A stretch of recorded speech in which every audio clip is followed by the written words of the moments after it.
got, you can't buy. It resides between my eyes. Walked through the fire, came out better on the other side. See, life's like a beach if you find the same. And right now, I feel like 100 grand. You are listening to Inspired Insider with your host, Dr. Jeremy Wise. Dr. Jeremy Weiss here, founder of InspiredInsider.com, where I talk with inspirational entrepreneurs and leaders. I'm going to introduce today's guest, Matt Bressler of TDF Ventures in a second. But, Matt, I like to just point people to other episodes that are cool that people should check out. Past episodes, some of my favorites out there, I had Nolan Bushnell on, who is the founder of Atari. He was Steve Jobs' mentor, and he talks about how he turned down, Steve Jobs offered him 33% of Apple for $50,000. And why he said no. I'm going to hear some of Matt's maybe, we should have invested in that stories as well. I also had Maurice Navone of Mobileye, and he talks about how Mobileye was acquired by Intel for $15.3 billion. But what struck me about the story was a sacrifice. This is a journey. This is an up and down journey. He talked about how he had to go back to his wife and kids and tell them, we have to pull out all extracurricular activities. There's no more eating out because we're hitting a point where it's just not looking amazing right now. And actually, I mentioned this because, Matt, you're going to talk about Idealist, which is predictive analytics for the trucking industry. And what Mobileye did when they first started to monetize Mobileye, which is kind of fueling the autonomous vehicles, they used it in the trucking industry to have like those blinking lights. So when a car would come up behind someone, a light would blink so that it would prevent accidents for truckers. So we'll talk about that relates to one of your companies as well. That and many more, check out InspiredInsider.com. And this episode is brought to you by Rise 25. And at Rise 25, we help businesses give to and connect to their Dream 100 relationships. And we do that by helping you run your podcast. For me, Matt, relationships are the number one thing in my life. I'm always looking at a way to give to my best relationships. I've seen no better way to profile my friends, the people I admire, their companies I admire on my podcast and shout them out to the world. So podcasting, I believe there will be a day, like as every business has a website, I believe every business will have or should have a podcast as well. So if you have questions, you're a business and you're thinking of starting a podcast, we've done this for over 10 years. We are an easy button for people. So you can check out rise25.com. I am excited to introduce today's guest and a shout out to Amira Viliani. And you probably know her from college. Like Matt and her know each other from college. She runs glow.fm. They grow membership revenue with podcasts actually. And that's how I met Matt. And Matt Bressler is principal at TDF Ventures. If you haven't heard of TDF Ventures, check it out. It's an early stage venture capital firm with offices in DC and Silicon Valley. And they focus on startups that serve enterprise markets and the infrastructure, software, services. There's so many industries, and they're really looking at who are going to be disruptive to maybe boring markets. And they invest from over $150 million in the permanent pool of capital. And they believe the power of technology will improve lives and support development, essentially. And Matt is no slouch. Okay. So, doing research, Matt, pretty impressive. GE Ventures, you're director of investments for Wharton Social Venture Fund, associate for founder.org, graduated at Yale and MBA at Wharton. So thanks for joining me. Thanks for having me. It's fun to be on here. This is when I stop talking and basically you talk the rest of the time. So let's start off. How did you get into this world of venture capital? Yeah. So my background originally, I was a trained engineer from undergrad and really liked the technology, really liked that work, but quickly learned through a few internships, spending time in the lab, that I didn't want to be there my whole life. I didn't like working on the one screw on that one robot leg. I wanted to do things a little bit bigger picture. So when I left college, I went into management consulting, which was really quickly. Growing up, what did you want to be, Matt? An architect. You want to be an architect? Okay, got it. Mm-hmm. So after college, yeah. So mechanical engineering, Yale. Yeah, mechanical engineering was good for wanting to be an architect, but lacking the artistic ability to pull it off. So I'm able to do the behind the scenes of what's going on there. Yeah. So you were saying next was management consultant. Yeah, which was a great way to actually still take a lot of the way I thought about problems about being an engineer. What are the inputs to an equation? How do we solve that? But apply it to sort of bigger business questions rather than the microscopic that the mechanical engineer might be thinking about in the lab. And I love that piece of it. Really interesting to work on strategy, to work on growth with pretty interesting companies. And through some of that project work I got to do in consulting, happened to work with a few corporates that were starting to partner with startups, either to help launch a new venture or a new business unit or just spur growth. And that was really the first time I had exposure to entrepreneurs. And I spent my day working with, the managers in the corporate function. And I spent my nights then working with the startup CEOs who were trying to go partner with them. And I thought that was a lot more fun. I loved their passion. I loved how every decision they made mattered so much for the impact of their business. And I sort of had this light bulb go off that said, I want to figure out how to go do more with that crowd. No offense to the corporate crowd. So I went back to go get my MBA and try out a few flavors of that. Worked with a few startups, worked with a few venture funds at different stages to see what it was like, and fell in love with the venture model of having a portfolio of companies to see, applying some of that framework and lens from the management consulting world about what drives business success, what drives success in a market, and apply to that early stage with those passionate founders. So I fell in love with it there through a few opportunities and joined my current fund, TDF Ventures, pretty soon after that. I was back in 2015. What made you decide to go to business school as opposed to, you're a smart guy, you probably could have just gone right into working for some of these places. Why go to business school? It was a bit of a luxury and a way to go try 10 different things at once. I don't know how I would have been able to do the same thing or honestly have the same excuse to try working at a startup, working at a different venture fund, working with renewable energy things, which is something else I was trying out at the time, and really dip a toe in a lot of different pools, see what clicks with me, with my skill set, with my interests. So it's tough because it pauses your career a little bit. It's certainly a big personal investment. But I'm happy for it because it sort of also advances thinking capabilities and chance to go figure out what you want to do a little bit faster. Probably an amazing network also. What was a big lesson that you remember taking out of your Wharton MBA experience? Yeah. I think I went to school thinking, all right, I'm going to get finance classes, I'm going to get accounting classes. And I remember showing up the first day and learning that there was an entire leadership office and leadership curriculum. And I had never realized, and I think I was pretty skeptical getting there on day one, that that's something you could teach and study and examine. And it didn't take long to convince me that you could do all those things.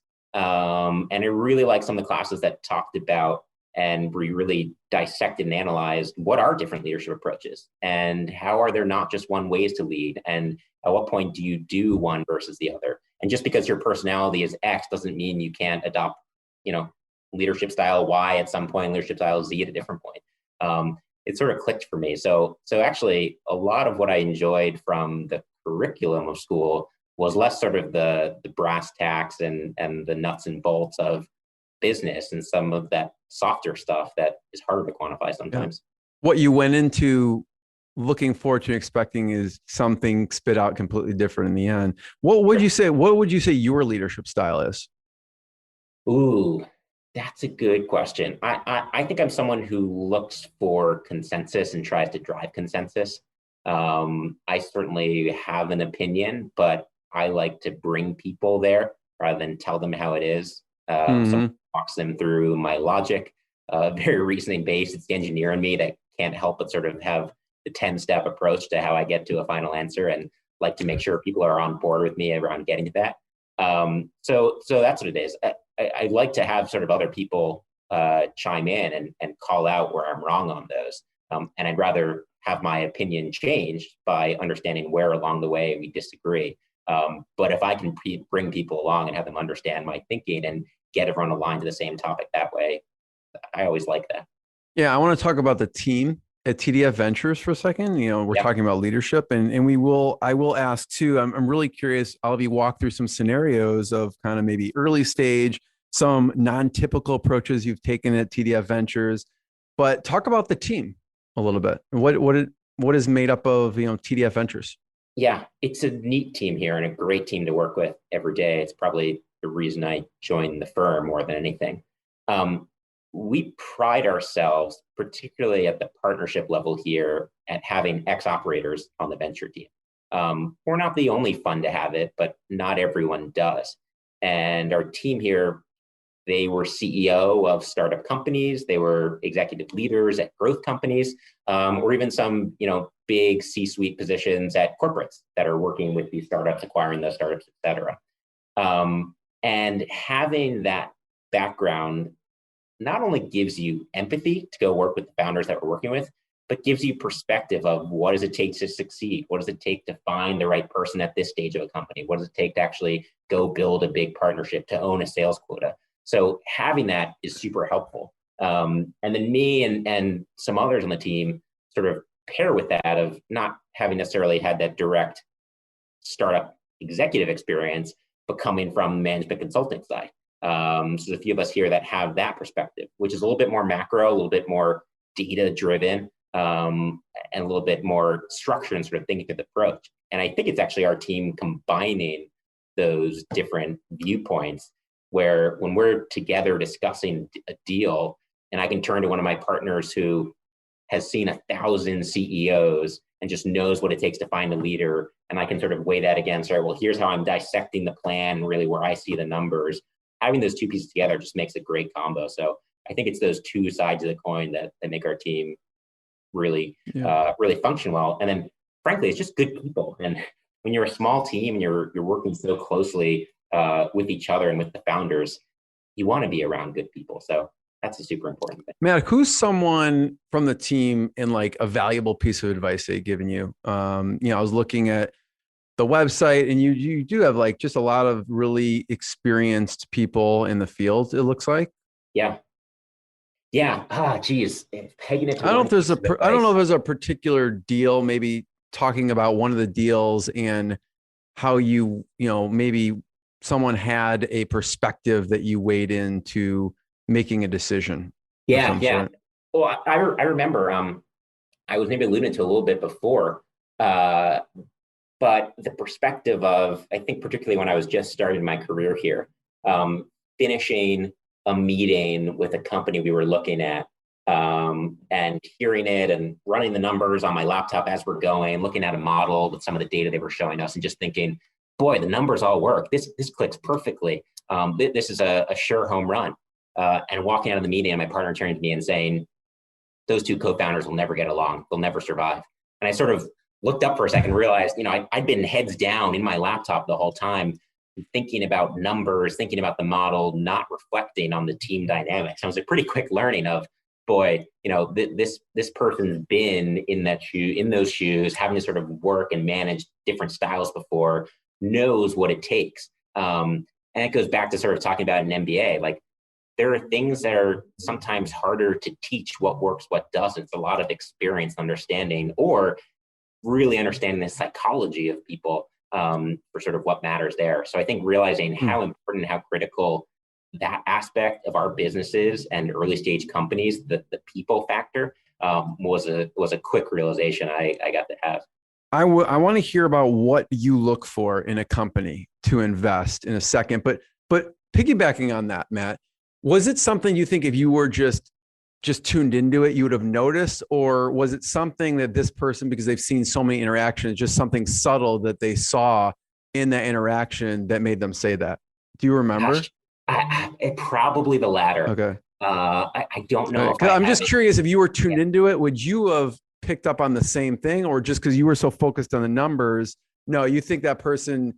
Because I can definitely tell you, the more experience you have here, the better it is. It's why I'm lucky to work with a team that has that. And I wouldn't go found a firm without sort of being able to go work with people who had that experience. So I think we're really lucky here to have folks that have those pieces.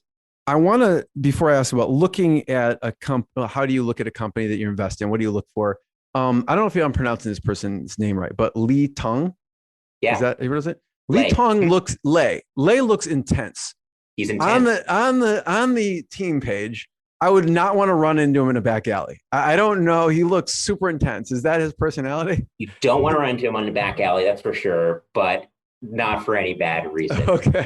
Lay's such a good member of our team. He's our technical advisor. And I'd say that picture might give you the impression he doesn't sort of, it gives you the last impression that he's company's favorite person to go talk to when they talk to him during the diligence process, and it's the opposite. Everybody loves him. What's great about him is super technical. He's had a great background. He was a principal architect at Marketo, had big engineering jobs at Oracle and Siebel. He's the person that understands everything and doesn't try to show up anyone when they're doing that. And we live in a world of big egos. And so to not have that, super critical. Yeah. He's an important member working with us to help us understand product differentiation, technical superiority as we're digging in with companies. I love his picture. It looks like he could stare a hole in me, like laser focused. Totally. So what do you look for in a company to invest in? Like, just tell me. Yeah.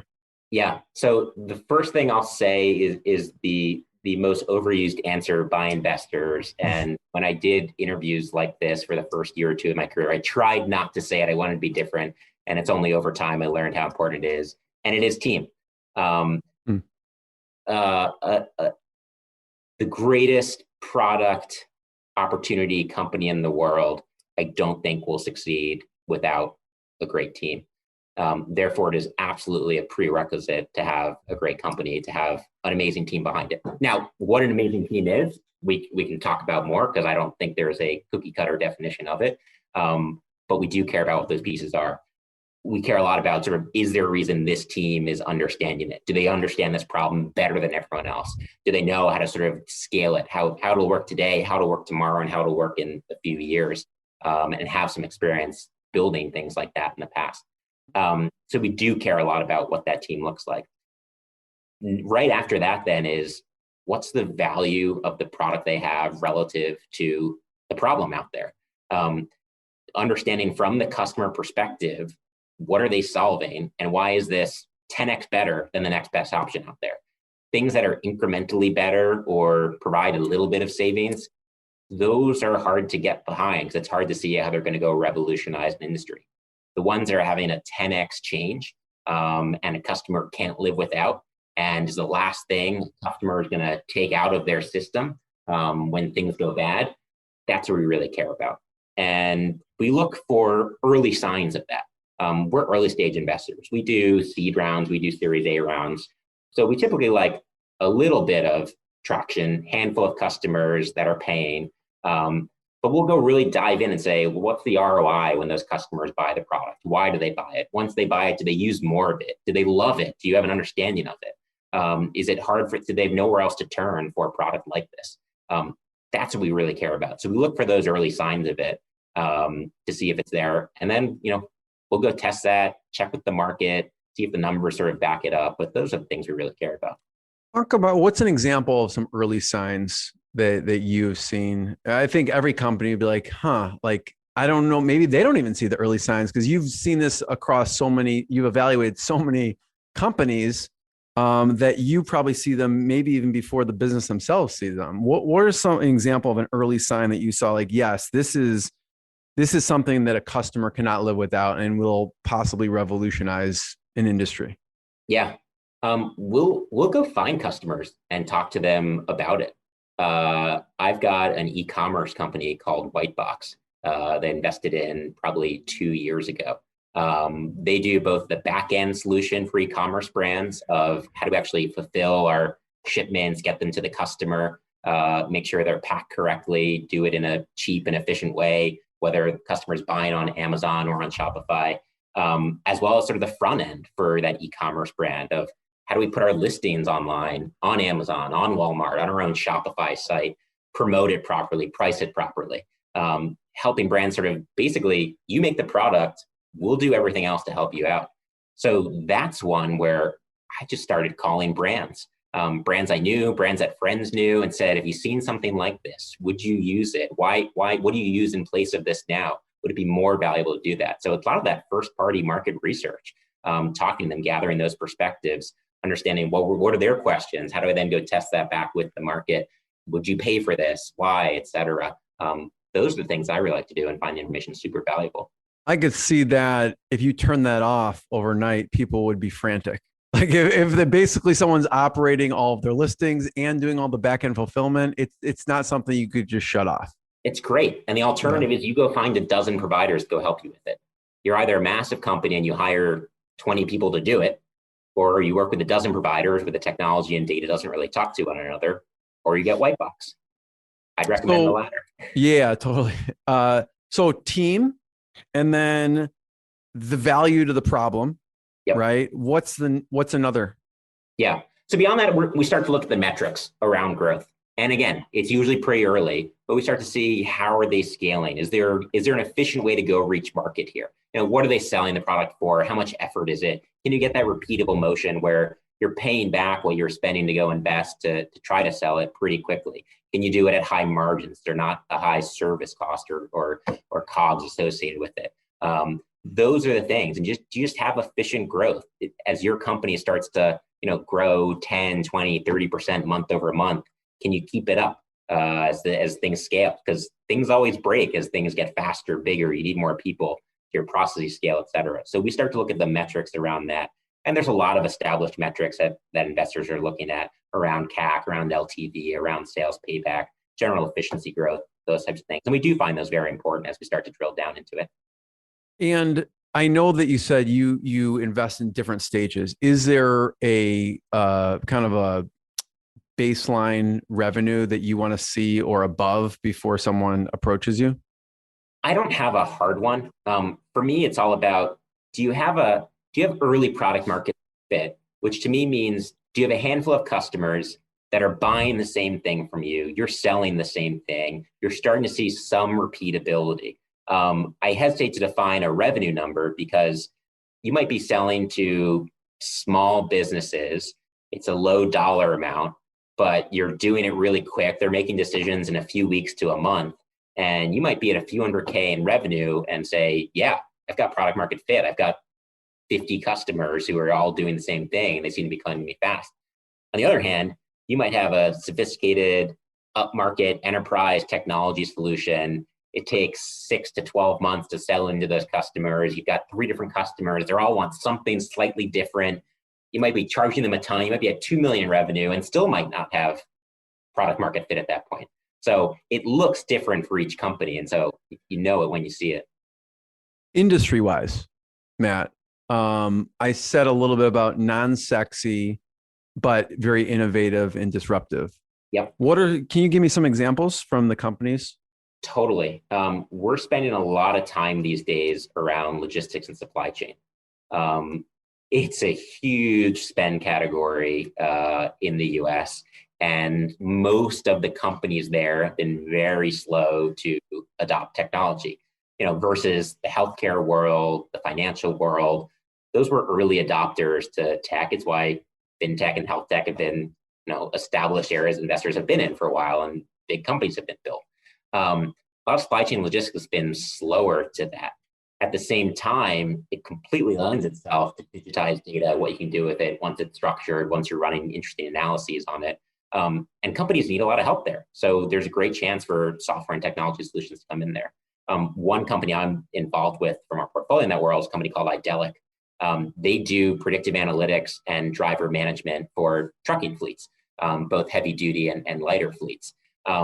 Their goal is to make the road safer at a big picture, but for the individual fleet, lower their accident costs, lower their insurance premiums, and lower driver turnover. So back to ROI, huge for them. These are things they really care about, which without a solution like Idealist, they're trying to manage through spreadsheets. They're trying to do their best, but it's hard for them to actually understand all the data points coming from different systems that have emerged over the past decade, from within the cab, from outside the cab, from the HR system, from the truck management system, integrate that all together and go apply modern machine learning methods to it, actually find signal in the noise of all that data there. That's what Idealist does. It's a great example of they're selling to trucking fleets, trucking carriers that want the insights, might not be able to go run all the analyses themselves. So a software solution that's delivering it like Idealist is hugely valuable for them.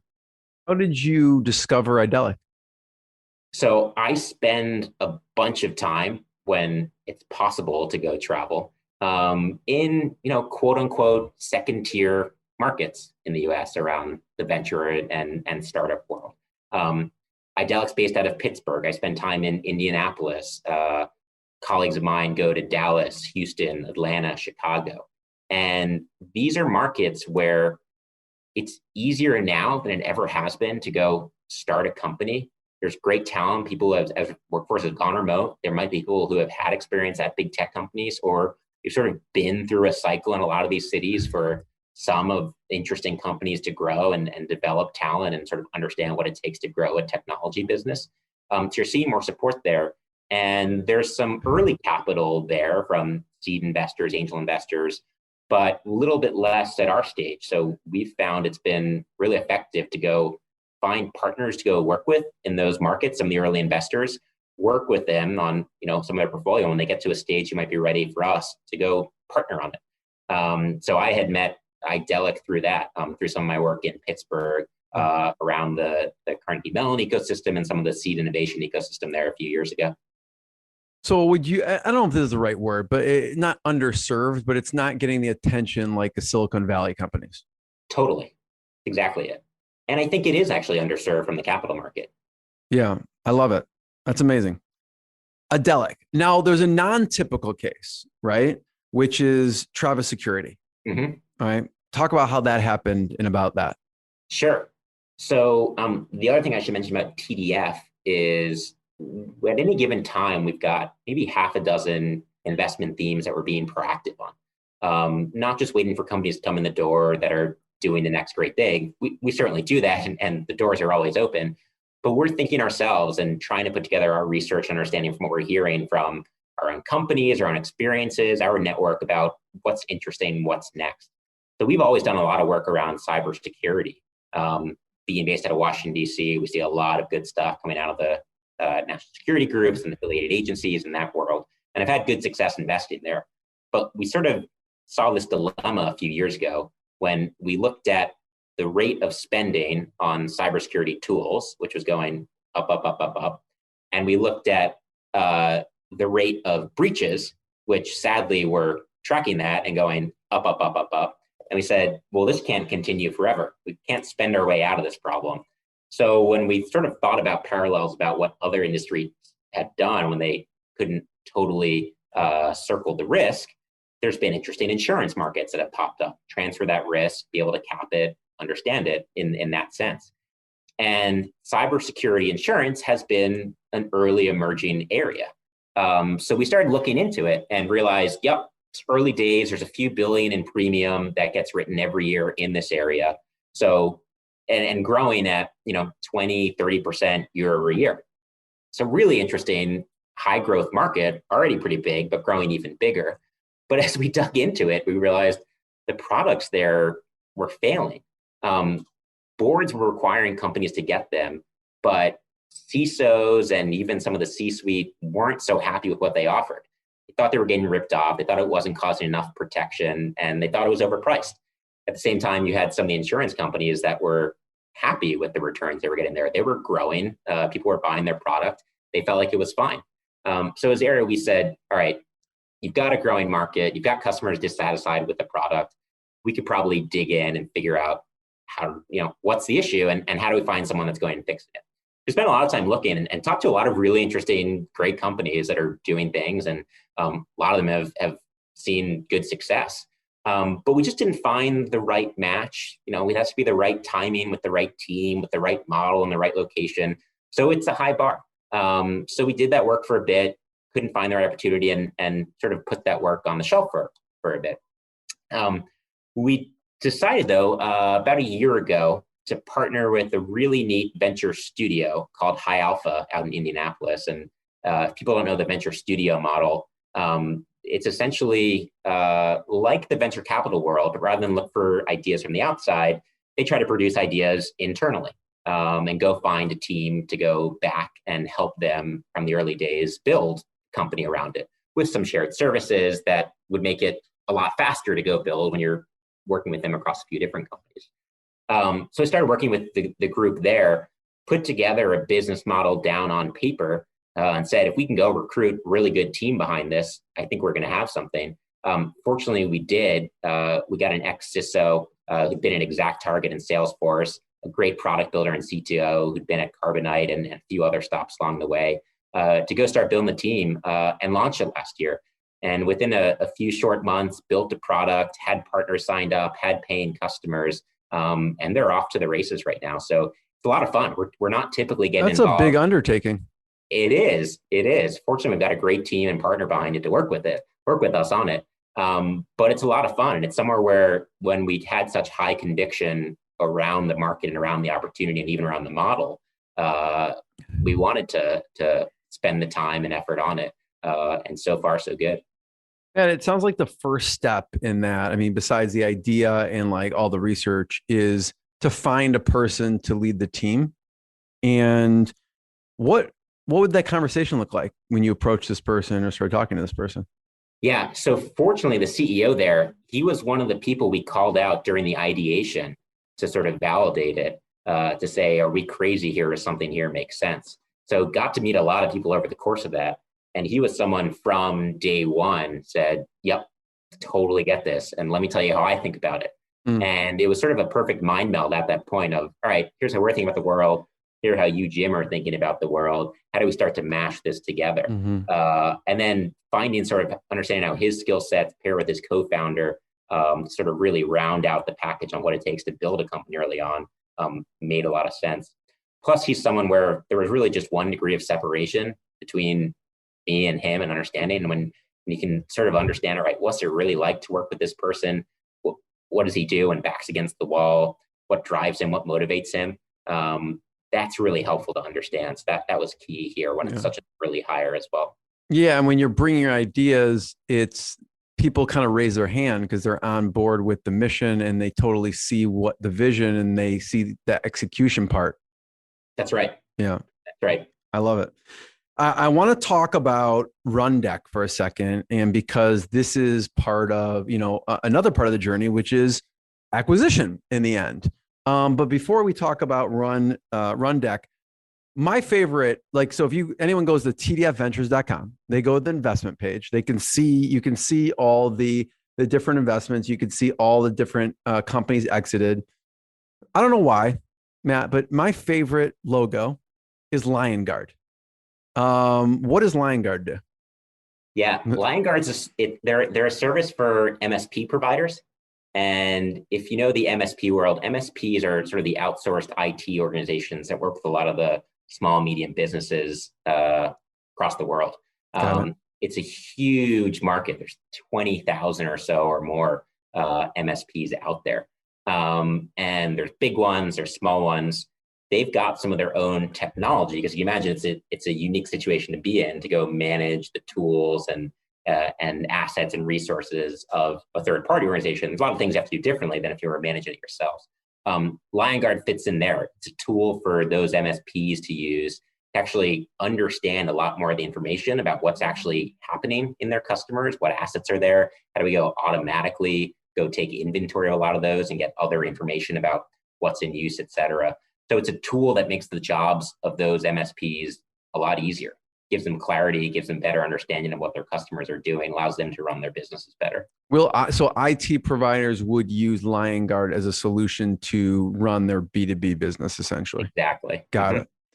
Thank you for sharing that. Yeah, I love the logo. But let's talk about. Fan, I thought you were going to tell me you liked Pushkin. Pushkin. I didn't. Good. There's so many on here. Tell me about Pushkin.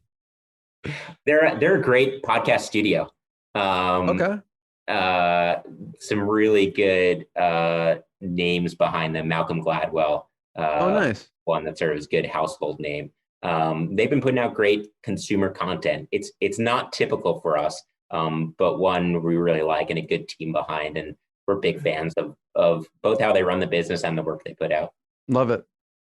Let's talk about Rundeck. So there's a section of exited. People check out that section, a laundry list of companies. What happened with Rundeck? Tell me from a little bit the beginning to then what happened with the exit.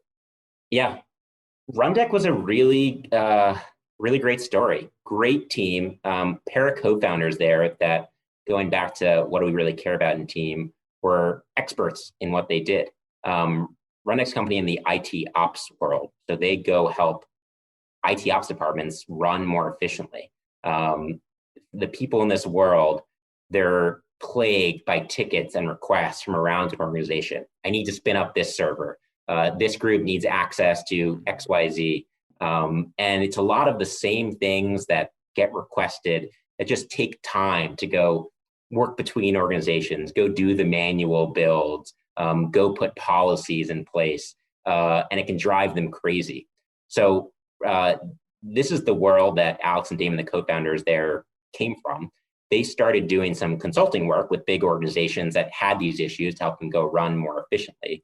And they created an open source tool and community to go make this better. That was originally what Rundeck was. Started catching on, had tons of users from within organizations starting to build their own automation scripts and what they call run books built off of their open source, and said, nice, this is catching on.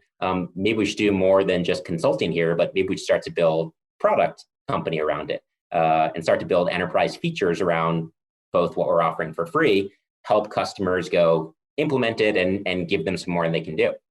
So they did that. Unfortunately, it was a company where they were consulting, they had revenue coming in, they didn't need to take investment right away. So they'd gotten pretty far down the path from product market fit perspective and even a revenue traction perspective to say, we've got something here. And only sort of when they had that did they say, all right, we could probably start to run a little bit faster. Plus, we could probably use some support from a team that's experienced this before. How do we sort of make sure we don't fall into any same pitfalls other people have? How do we make sure that we make the most of the opportunity we have? At the same time, they didn't want to sort of go for broke. They wanted to be in control of the company. They wanted to still own a big piece of meal in a day. And we've got a model where we're happy to be flexible, and we care a lot about making sure founders are happy and we're working on a solution that works for them. So we partnered with them. We were the only investor and spent a few years working with them, really maturing the business, growing it from small scale to a pretty sizable scale. And they had a really good opportunity come up this year that a great public technology company, PagerDuty, became interested in what they were doing, and it fit in really well with their strategy. They serve some of the same customers, some of the same people at those customers as Rundeck did, and offered a feature and product that was super collaborative to them. And I think anytime in an acquisition, when you're being bought, not just because you're adding revenue and you're adding dollars to the bottom line, but you're making the existing product and offering of the purchasing company better, that's when it's a great fit. Because they could roll it out to all of their customers right away. It's the case where 1 + 1 is more than 2, and it creates value there. And not only that, but it allows our team there, the Rundeck team, to go keep working on and add to what they're doing and have the resources they want to go continue to add to the Rundeck product in a great supportive organization and just make it better there and have broader reach. So really great outcome for the team, for the product, for the customers, and for our balance sheet as well. I love it. Matt, I have 2 last questions. Before I ask them, I want to point people to tdfventures.com. Check out the website. Check out Rise 25. Check out more episodes of inspiredinsider.com. Are there any other places besides tdfventures.com that we should point people towards online?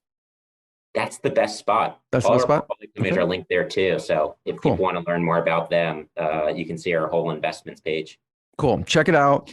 Last 2 questions, Matt. I said in the beginning of the interview about Nolan Bushnell. So I want to hear maybe a big miss, and then on the flip side, a big win. Like a company that's like, this just hit out of the park for us. Do you remember any big misses? We can't win them all, right? One that you passed on that maybe you're like, oh, looking back. Yeah, I'll tell you what's really hard. And there's even 2 instances I can think about, both local companies in DC in the cybersecurity world. And I saw both of them when it was essentially a founder coming in pre-product market fit. An awesome idea on paper, maybe some early conversations with customer, but really no revenue to speak of. But clearly an amazing founder, either super subject matter expert, really dynamic, great experience having done something similar with a great track record in the past. But looking to sort of raise at a stage that just felt pretty early to what we do here at TDF. Both of those now was sort of our companies that have continued to raise money at higher and higher valuations, and just sort of always felt a little out of reach as a result. But that's been the hardest ones to look back on, where you've said, boy, I was impressed at the time. I knew this could be a big deal. But some of those things I usually look for just weren't there yet. It's a bit more of a gamble at that point. It is. It is.